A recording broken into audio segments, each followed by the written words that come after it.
আলাপ আলোচনা এবং আন্দোলন নিয়ে কথা বলতে আমাদের সাথে বিএনপির মহাসচিব জনাব মির্জা ফখরুল ইসলাম আলমগীর রয়েছেন রাজশাহী থেকে। জনাব মির্জা ফখরুল ইসলাম আলমগীর, আপনাকে স্বাগত, শুভেচ্ছা এবং অনেক কৃতজ্ঞতা আমাদের সাথে যুক্ত হওয়ার জন্য, আমাদের অনুষ্ঠানে আসার জন্য ধন্যবাদ। আপনাকে আন্তরিকভাবে ধন্যবাদ। একজন জনাব শফিকুর রহমান, আপনাকে ধন্যবাদ জানাই, আপনাকে স্বাগত জানাই। আমাদের অনুষ্ঠানে আপনি যুক্ত হয়েছেন, আপনার মূল্যবান সময়ের মধ্যে থেকে আপনি আমাদের দিয়েছেন, তার জন্য আমাদের আন্তরিক কৃতজ্ঞতা জানবেন। আপনাকে অনেক ধন্যবাদ। আওয়ামী লীগের সাথে হবে কিনা এটা বলা কঠিন, কারণ যে আওয়ামী লীগ তার নিজের দেশের মানুষকে জনগণের কেনা অস্ত্র দিয়ে গুলি চালাইতে পারে এবং গণহত্যা করতে পারে, তাদের তো রাজনীতি করা তো বহু চিন্তা ভাবনা। তো পাকিস্তান আমলে তো পাকিস্তান আমলে 1971 সালে তো আমাদের পয়সা দিয়ে কেনা অস্ত্র দিয়ে বাঙালিদের মারা হলো, কিন্তু জামাত ইসলামী তো তার বিরোধিতা করে নাই। হ্যাঁ, তার বিরোধিতা করে নাই, করেছে, সেই প্রশ্নে আমি আজকে যাব না। দুইটা কারণে যাব না। আমি একজন মানুষ, ফরওয়ার্ড লুকিং মানুষ। আমি ওই যে পিছনের দিকে মানে বেশি দৌড়াদৌড়ি ছুটাছুটি করাকে একটা জাতির জন্য কোনো ইতিবাচক বিষয় মনে করি না। দুই নম্বর হলো, এই ধরনের বিষয়ের যত বেশি চর্চা হবে জাতি তত বেশি বিভক্ত হবে। একটা বিভক্ত জাতি কখনো দুনিয়া সম্মানের আসনে বসতে পারে না। সম্মানের আসনে বসতে হলে, সত্যিকারের উন্নয়ন এবং শান্তি দেশবাসীকে উপহার দিতে হলে কিছু পয়েন্টে অন্তত পক্ষে সবাইকে একমত হতে হবে, দেশের স্বার্থের ব্যাপার যেখানে জড়িত। তা আমি ওই বিষয়ে যাচ্ছি না। দ্বিতীয়, আমি আরেক কারণে যাব না, যে তখন আমি এনাফ ম্যাচিউর না, বয়সের দিক থেকে আমি বুদ্ধ, রাজনীতিকে অ্যানালাইসিস করার শক্তি আমার ছিল না। আমি এই আঙ্গিনার কেউ ছিল, আমাকে শেষ করতে দেন। কিন্তু এটা তো ঠিক যে লাখ লাখ মানুষ মারা গেছে, কয় লাখ মারা গেছে, এই বিতর্কেও আমি যাব না। আমি ওই বিতর্ক পছন্দ করি না। একটা মানুষও যদি নিরীহ মানুষ অন্যায়ভাবে মারা যায়, সেটাও তো অন্যায়, সেটাও তো অপরাধ। সুতরাং এই কাজ যারা করেছে অবশ্যই এটা নিন্দনীয়, ব্যাপারে কোন সন্দেহ নেই। ডক্টর শফিকুর রহমান, এতে মানে আপনি কি মনে করেন যে বিএনপি আসলে আপনি বলতে পারেন জোট নেই, কিন্তু দেশের স্বার্থে আমরা কিন্তু দূরত্বে নাই। আমাদের মূল জায়গাগুলোতে আমাদের কোনো দ্বিমত নাই, কিন্তু যেহেতু দল দুইটা পৃথক এবং আমার চেষ্টা করা দরকার। তো দেশের স্বার্থে যদি আমি কথা বলি এবং আমাকে যদি কেউ ক্রিটিসাইজ করে, আমি এটাকে ওয়েলকাম, কারণ ক্রিটিসিজম না হলে পারফেকশন আসে না। আর মানুষ কেউ ভুলের ঊর্ধ্বে না। আমরা ভুল করতেই পারি, ব্যক্তিগতভাবেও করতে পারি, আবার সামষ্টিকভাবে দলগতভাবে আমরা ভুল যদি কেউ ধরিয়ে দেয়, সেই তো আমার প্রকৃত বন্ধু। আর যারা সমালোচনা করে তাদেরকে আমি বন্ধু হিসাবে নিই, কিন্তু আমার ভুল দেখেও যারা নীরব থাকে আমি তাদেরকে বন্ধু মনে করি। ওকে, ডক্টর শফিকুর রহমান, সেটি হচ্ছে 2018 সালের নির্বাচনে ডক্টর কামাল হোসেন, আসম আব্দুর রব, মাহমুদুর রহমান মান্নার সঙ্গে জোট করেছিল বিএনপি। বলা হচ্ছে যে অবহেলা করা হয়েছিল 20 দলকে। রাজনৈতিক সিদ্ধান্ত হিসেবে আপনি এটিকে ভুল মনে করেন কিনা? যদি ভুল হয় তাহলে এর দায়িত্ব আসলে কার? এই বিষয়টা এখন অনেক পুরনো বিষয়। 18 হচ্ছে আপনার 4 বছর আগের বিষয়।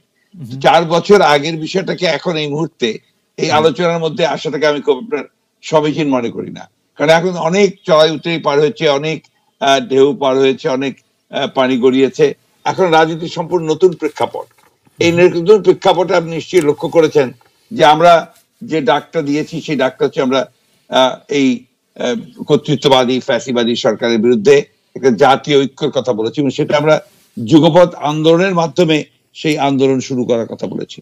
ইতিমধ্যে আপনি নিশ্চয়ই বাংলাদেশের রাজনীতি যদি লক্ষ্য করে থাকে তাহলে দেখবেন যে আমরা ইতিমধ্যেই প্রায় 25টা দলের সঙ্গে কথা বলেছি।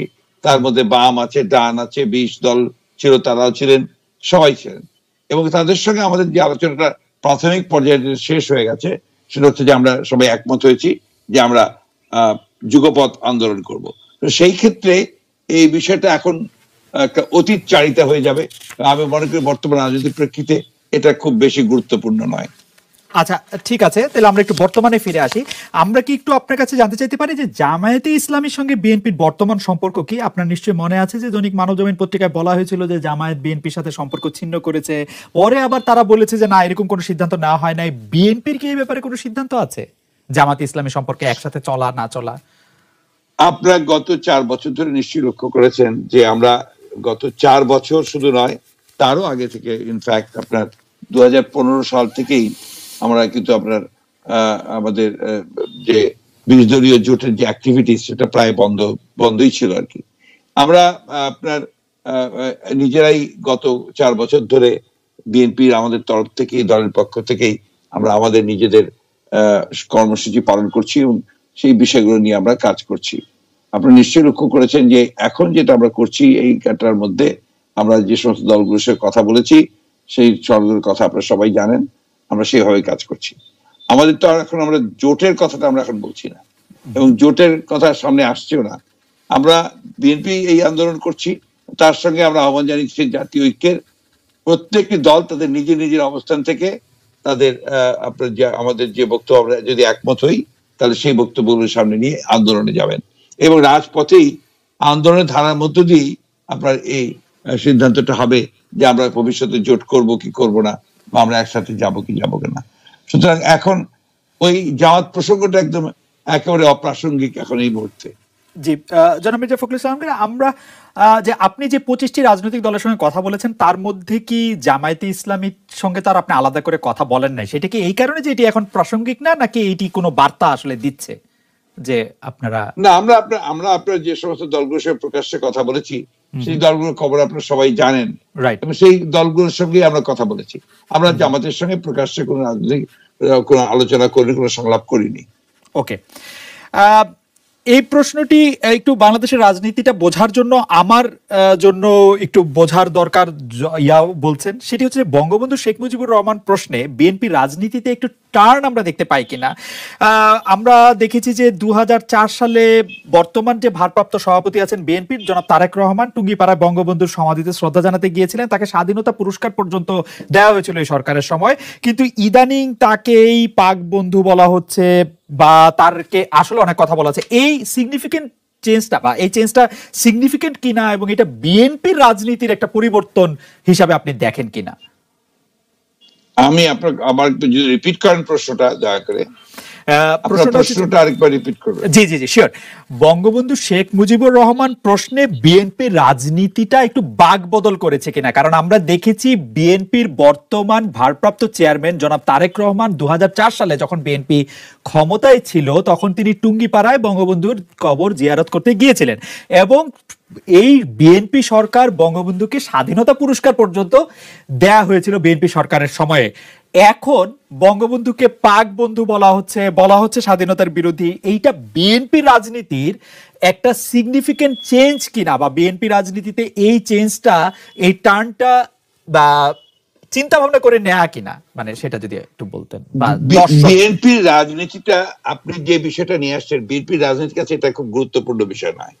আমরা সবসময় যে কথাটা বলে এসেছি, এই মুহূর্তে আমাদের কাছে সবচেয়ে বড় যে ক্রাইসিস, সংকট হচ্ছে বাংলাদেশে গণতন্ত্র নেই, বাংলাদেশের ভোটাধিকার কেড়ে নেওয়া হয়েছে, বাংলাদেশের মানুষের যে কথা বলার স্বাধীনতা তা কেড়ে নেওয়া হয়েছে, বাংলাদেশের সংবাদপত্রের স্বাধীনতা কেড়ে নেওয়া হচ্ছে, বাংলাদেশে যে মৌলিক যে অধিকারগুলো সেই অধিকারগুলো থেকে মানুষ বঞ্চিত হচ্ছে, মানবাধিকার লঙ্ঘন হচ্ছে চরম ভাবে, এবং মানুষ ভোটের অধিকার সম্পূর্ণভাবে হারিয়ে ফেলেছে। সেই ক্ষেত্রে আমরা যদি আপনার ওই পুরনো বিষয়গুলো নিয়ে আলোচনা শুরু করি তাহলে একটা শঙ্কা থেকে যায় যে মূল জায়গাটা থেকে আমরা দূরে সরে যাব, ডাইভার্সন হয়ে যাবে। সেই বিষয়গুলো নিয়ে আমি আজকে আপনার সঙ্গে কথা বলতে চাই না। আপনি যদি কন্টেম্পোরারি সমস্যাগুলো নিয়ে কথা বলেন তাহলে আমি অত্যন্ত খুশি হব আপনার সঙ্গে কথা বলতে। জি জনাব মির্জা ফখরুল ইসলাম আলমগীর, কন্টেম্পোরারি সমস্যা হিসাবে আমরা যদি দেখি যে আপনাদের আন্দোলনটা হচ্ছে এই মুহূর্তে আপনারা একটাই দাবি করছেন বা এক দফা দাবির দিকে যাচ্ছেন, যেটা বলা হচ্ছে যে এই সরকারের অধীনে আপনারা আর কোনো নির্বাচন করবেন না। আপনারা কি এই সরকারের অধীনে নির্বাচন না করলে কিভাবে নির্বাচন হবে সেটার ব্যাপারে চূড়ান্ত চিন্তা ভাবনা করেছেন কিনা, বা করলে সেটা কিভাবে আপনারা সেটি বলেছেন একটি রূপরেখা আপনারা দিবেন, কিন্তু সেটির ব্যাপারে কি আপনাদের চিন্তা ভাবনাটা মানে একটি রূপ পেয়েছে? হ্যাঁ, আমরা ইতিমধ্যেই আপনার যেটা ঘোষণা করেছি যে আমরা এই সরকারের অধীনে আমরা কোনো নির্বাচনে যাব না। সেই